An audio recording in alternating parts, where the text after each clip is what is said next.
ఈరోజు పిలుపునిస్తా ఉంది. ఎందుకంటే కేసీఆర్ గారు 2 ఏళ్లు కరోనా వచ్చిన రైతు బంధు ఆపలే కదా. 11 విడతల్లో 73,000 కోట్ల రూపాయలు ఇచ్చిన మాట ప్రకారంగా రైతు బంధునిచ్చి రైతుల పట్ల తన ప్రేమను చాటుకున్నది కేసీఆర్. కానీ రైతు బంధును బొందబెట్టి రైతుల ఉసురు పోసుకున్నోడు రేవంత్ రెడ్డి. ఇవాళ దుఃఖిదున్నే రైతు దుఃఖం తీర్చిన నాయకుడు కేసీఆర్ అయితే రైతు బంధు ఎగ్గొట్టి రైతును దుఃఖంలో పెడుతున్నది రేవంత్ రెడ్డి. ఇవాళ రైతులు కూడా ఆలోచించాలి. ఏ ఒక్క హామీ అమలు చేయలేదు. రుణమాఫీ ఏమన్నాడు? నేను అసెంబ్లీ అయిపోయింది అంటుడు. అయినా అదే ఇలా కానోళ్ళు ఉన్నారా? ఎవరైనా ఇలా ఉన్నారా? మా ప్రెస్ వాళ్ళకి అయింది అందరికీ. నీకు కాలేదు మీకు అయిందా వైసా? కాలేదు. మీకు కానోళ్ళు ఉన్నారు ప్రెస్లో, మీకు కూడా కాలేదు. నేనేమన్నాడు? అసెంబ్లీ అయిపోయింది రుణమాఫీ అంటూ అయ్యేపోయింది అంటుండే. నేను అన్న మరి రేవంత్ రెడ్డి పోదాం బాగా గన్మెన్ లేకుండా పోదాం అంటున్నావు కదా. మరి మా మెదక్కు ఇప్పుడు 25 తారీఖు నాడు మెదక్కి వస్తుండు. ముఖ్యమంత్రి గారికి నేను స్వాగతం పలుకుతున్నా. సరే, అమ్మవారి మీద ఒట్టు పెట్టినావు, మాట తప్పినావు. మెదక్ చర్చి మీద ఒట్టు పెట్టినావు, మాట తప్పినావు. ప్రాయశ్చిత్తం చేసుకో. అమ్మవారు చాలా పవర్ఫుల్. ఏడుపాయల అమ్మవారు. ఆ ఏడుపాయల అమ్మవారి దగ్గర ముక్కు నేలకు రాసి చెంపలేసుకొని అమ్మవారు నీ మీద ఒట్టు పెట్టి మాట తప్పినా నన్ను క్షమించు అని ఆ అమ్మవారిని వేడుకో. మెదక్ చర్చ్ ఘనమైన చర్చ్, ఏషియాలోనే 2వ పెద్ద చర్చ్. ఆ యేసుక్రీస్తు మీద ఒట్టు పెట్టి మాట తప్పినవు. ఆడ కూడా ప్రాయశ్చిత్తం చేసుకో యేసుక్రీస్తు దగ్గర. తప్పు చేసిన యేసు మహాప్రభు నీ మీద ఒట్టు పెట్టి 15 ఆగస్టులోగా మొత్తం రుణమాఫీ చేస్తా అని చెప్పి డిసెంబర్ యేసుక్రీస్తు పుట్టిన దినం నాటికి కూడా ఇంకా రుణమాఫీ చేయలేదు. ఇంకా రైతులు ఆగంలో ఉన్నారు, ఇబ్బందుల్లో ఉన్నారు. నేను మాట తప్పినా అని ఆ యేసు ప్రభువును ప్రాయశ్చిత్తం చేసుకో. ఆ యేసు ప్రభువు గొప్పవాడు, క్షమాగుణం కలిగిన వాడు. తప్పు చేసిన వాడిని కూడా క్షమిస్తాడు. పాపం చేసిన వాడు కూడా ప్రాయశ్చిత్తపడితే క్షమించే గొప్ప గుణమున్న వ్యక్తి యేసు ప్రభు. ఆ యేసు ప్రభు మీద ఒట్టుబెట్టి మాట తప్పినట్టు రేవంత్ రెడ్డి. అది కూడా ఒక్కసారి చూద్దాం. ఏం మాట్లాడిండో ఒక్కసారి గుర్తు చేసుకుందాం.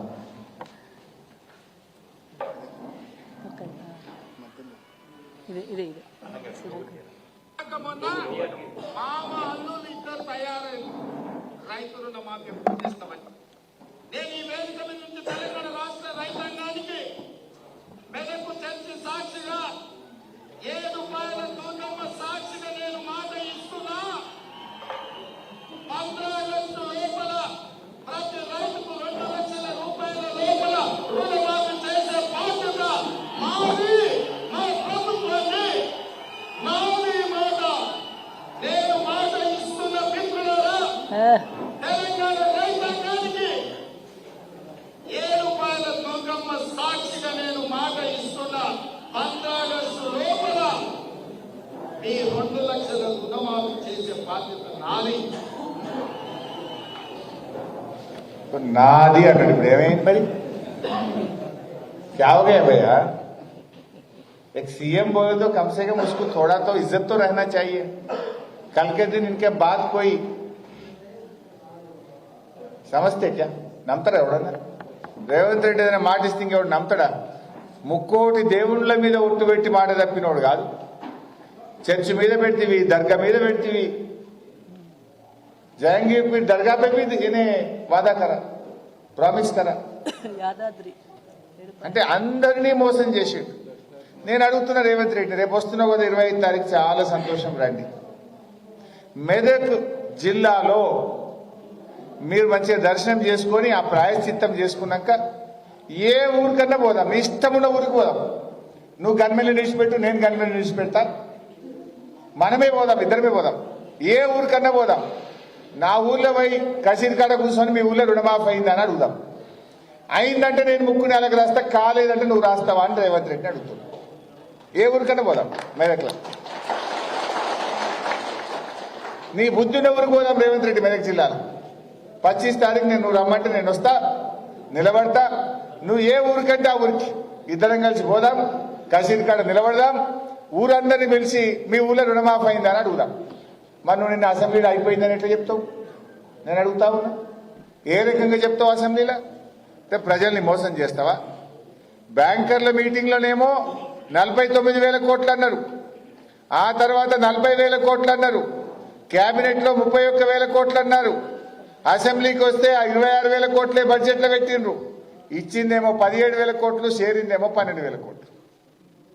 49కి వెళ్ళి 12-15కి వచ్చింది. ఇప్పుడు మొన్న ఎప్పుడో మహబూబ్ నగర్లో చెప్పిండు 2,750 కోట్లు వేసేసిన అయిపోయింది రుణమాఫీ అన్నాడు. పడ్డాయా అంటే అవి ఇంతవరకు. ఎన్ని అబద్ధాలు ఆడతావు? అబద్ధాలకు కూడా హద్దు పద్దు ఉంటుందా? ఏమనుకుంటారు జనం నిన్ను? ఒక ముఖ్యమంత్రి మెదక్ చౌరస్తాలు నిలబడి మెదక్ చర్చి మీద ఒట్టు పెట్టి పోతివి, మళ్ళా రాబట్టివి చర్చకు. మరి ఆ చర్చిలో ఉన్న దేవుడేమనుకోవాలి? ఆ మాటలు మెదక్ ప్రజలేమనుకోవాలి?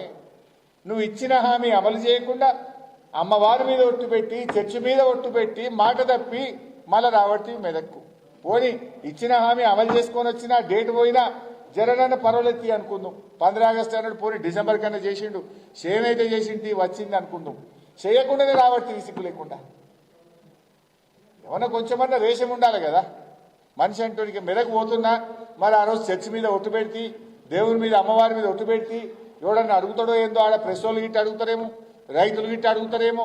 మరి ఆ రోజు మాట ఇస్తే ఎట్లా అని జనంతా ఆలోచన చేసుకొని అది పూర్తి చేసుకోకుండా రావాలి కదా. ఇదేమి ప్రభుత్వం అని నేను అడుగుతా ఉన్నా. ఇంకేమన్నాడు? 2 లక్షల మీద ఉన్న వాళ్ళు జల్దీ కట్టుంటాను అన్నాడా లేదా? ఎవరన్నా కట్టిన వాళ్ళు ఉన్నారే?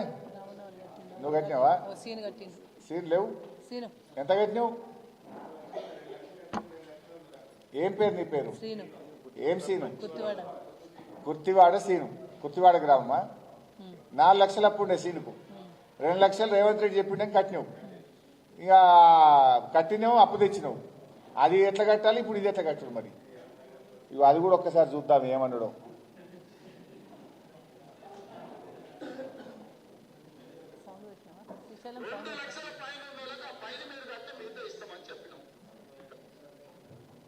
ఏమన్నాడే?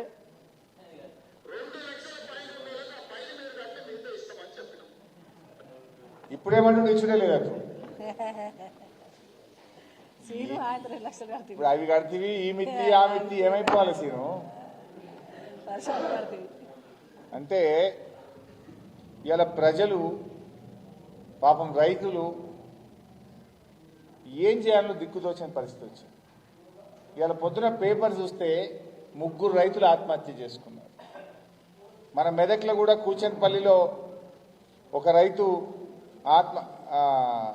ఆత్మహత్య చేసుకున్నట్టు పేపర్లో చూసిన పొద్దున. దాదాపు 3 లక్షలు అప్పయింది. ఏం చేయాలనో తెలియక ఓ రైతు ఆత్మహత్య చేసుకున్నాడు. అంటే ఇవాళ ఒక్కరోజు 3 రైతులు ఆత్మహత్య చేసుకున్నారు. రేవంత్ రెడ్డి పాలనలో దాదాపు 400-500 మంది రైతులు ఇలా ఆత్మహత్య చేసుకున్నారు నీ ఏడాది పాలనలో. మరి నువ్వు ఏం చేస్తున్నట్టు? అంటే కాంగ్రెస్ వచ్చినాక ఇలా రైతులకు గ్రహణం పట్టినట్టు అయిపోయింది. రైతు బంద్ వస్తలేదు, రుణమాఫీ అయితే లేదు, బోనస్ అన్నాడు, బోనస్ ఉత్తదే అయిపోయింది. అన్ని పంటలకు బోనస్ అన్నాడు. అప్పుడు మక్కలకు బోనస్, వడ్లకు బోనస్, కందులకు బోనస్, పత్తికి బోనస్ అన్నాడు. ఇప్పుడు ఒకటే వడ్లు అంటాడు, ఆ వడ్లకు కూడా సన్నాలకు అంటాడు.